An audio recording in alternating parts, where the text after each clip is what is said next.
पारुल एक गरीब घर की लड़की थी। उसके माता पिता अपाहिज थे। एक रोज एक पंडित उनके घर आता है। आपकी बेटी उस बड़े घर में बहुत खुश रहेगी।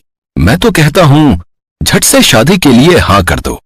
अब ठीक है पंडित जी, लेकिन हम बहुत गरीब हैं, हम दहेज नहीं दे पाएंगे। उसकी चिंता तुम मत करो, उन्हें तो बस सुंदर लड़की चाहिए। इस तरह गरीब घर की लड़की ब्याह कर बड़े घर में आ जाती है।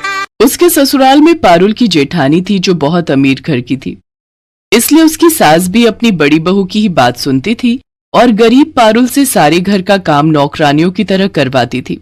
पारुल का पति दूसरे शहर में नौकरी करता था, इसलिए उसे इस बारे में कुछ पता नहीं था। वो वहां से जो भी पैसे भेजता उसे पारुल की सास कमला और उसकी जेठानी निधि अपने पास ही रख लेती। ऐसे ही समय बीता। कुछ समय बाद पारुल ने एक बेटी को जन्म दिया, जबकि निधि का एक लड़का हुआ। पारुल की बेटी जब 6 साल की हुई तो दोनों सास बहू उससे भी घर का काम लेने लगी। जल्दी जल्दी हाथ चला। ये कैसे हाथ चला रही है? खाने को तो तुझे ढेर सारा चाहिए और काम तुझसे होता नहीं। बिल्कुल अपनी माँ पर गई है। ताई जी, कब से आपके पांव दबा रही हूँ, अब मेरे हाथ भी दुखने लगे हैं। मुझसे जुबान लड़ाई की है? अभी तुझे बताती हूँ। ये कहकर निधि उसकी खूब पिटाई करती है। भाभी भाभी, वो भी बच्ची है, उसे मत मारिए। आपको जो भी काम करवाना है मुझसे करवा लीजिए। अमीर जेठानी इसी तरह अपनी देवरानी और उसकी बेटी पर अत्याचार करती थी। एक रोज पारुल अपनी जेठानी की साड़ी प्रेस कर रही होती है, जो कि उससे जल जाती है। ये देख निधि बहुत गुस्सा होती है। मेरी नई साड़ी चलाती, पता है पूरे 25,000 की साड़ी लाई थी मैं छठ पूजा पर पहनने के लिए। निकल जा तू अभी के अभी मेरे घर से, और अपनी इस मनहूस बेटी को भी ले जा।